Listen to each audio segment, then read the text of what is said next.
விநாயகர் வழிபாடும் சனி தோஷமும். ஆன்மீக கதைகள். ஜாதகத்தில் சனி தோஷம் கொண்டு துன்பங்கள் அனுபவிப்பார்கள். விநாயகரை வழிபட்டால் போதும், வேறு எதுவும் செய்ய தேவையில்லை. இதனை விளக்கும் புராண கதை ஒன்றை பார்க்கலாம். ஒரு தடவை ஆற்றாங்கரையில் ஒரு மரத்தடியில் நிஷ்டையில் இருந்து விநாயகர் தன்னை பிடிப்பதற்காக சனி பகவான் வருவதை அறிந்து கொண்டார். அவன் வந்ததும் ஒரு ஓலைச்சுவடியை நீட்டினார். அதில் இன்று போய் நாளை வா என்றிருந்தது. பின்னர் விநாயகப் பெருமான் அதை அரசமரத்தடியில் வைத்தார். பின்பு சனி பகவானிடம், சனீஸ்வரா, எந்த நாளும் இந்த அரசமரத்திற்கு வருக.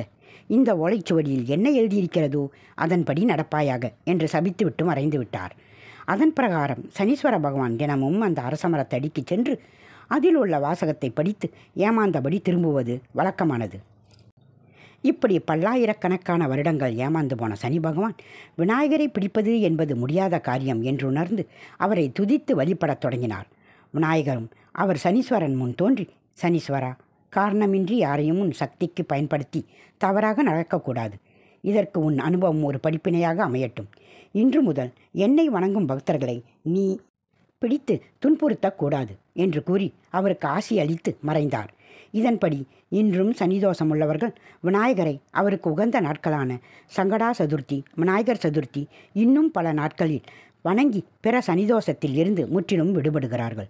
சனி பிடிக்காதது மட்டுமல்ல, சனியின் கெடுபலன்களையும் குறைத்து அருள் புரிகிறார் விநாயகர். நவக்கிரக கோட்டையில், அதுவும் சனி பகவான் எதிரில் அமர்ந்து கொண்டு நவக்கிரக கோட்டையின் ஸ்ரீ நவசக்தி சுயம்பு விநாயகராக அருள்பாலிக்கிறார்.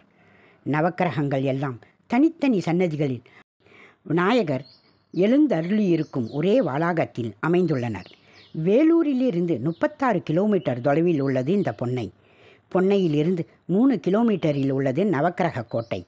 வேலூரிலிருந்து பொன்னைக்கு பேருந்து வசதி உண்டு. பொன்னையிலிருந்து மினி பஸ் மற்றும் ஆட்டோ மூலம் நவக்கிரக கோட்டையை நீங்கள் அடையலாம்.